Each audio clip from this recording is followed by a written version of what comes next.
सुनो ब्राह्मणवाद के ठेकेदारों, बहुत समय तक तुमने मानवता को मूर्ख बनाया, धर्म के नाम पर डराया, भगवान के नाम पर झुकाया और जाति के नाम पर कुचला।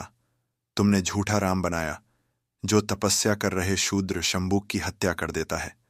तुमने ऐसा आदर्श पुरुष गढ़ा जो अपनी गर्भवती स्त्री को जंगल में त्याग देता है, केवल इसलिए क्योंकि एक धोबी ने प्रश्न पूछ लिया था।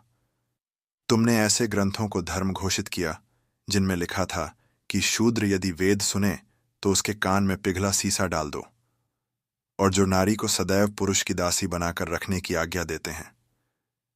लेकिन अब समय तुम्हारा नहीं रहा।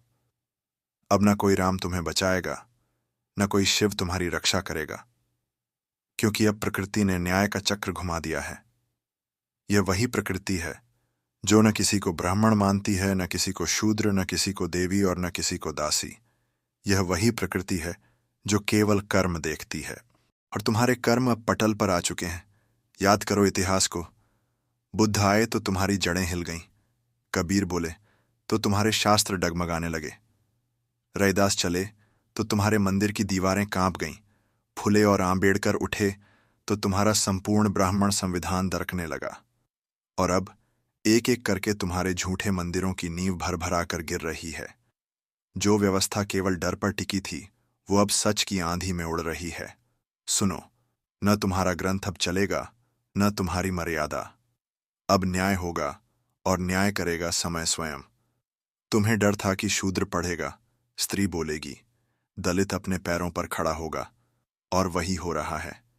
ये अंतिम युग झूठे भगवानों की कहानियां नहीं चलेंगी, ब्राह्मणवाद के अंत की शुरुआत। अब डराने वाले श्लोक नहीं चलेंगे। अब डर नहीं, केवल उत्तर मिलेगा। यह चेतावनी नहीं, समय की उद्घोषणा है। अब हर बहुजन, हर नारी, हर श्रमिक इतिहास का नया अध्याय लिखेगा, और उस अध्याय में ब्राह्मणवाद केवल एक असफल प्रयोग बनकर रह जाएगा। और सुन लो अंतिम बात, यदि अब भी तुम सत्य का अपमान करोगे तो यह प्रकृति तुम्हें उसी तरह नष्ट करेगी जैसे वनों को जलाकर, जल को सुखाकर वह अहंकारी सम्राटों को मिटा देती है।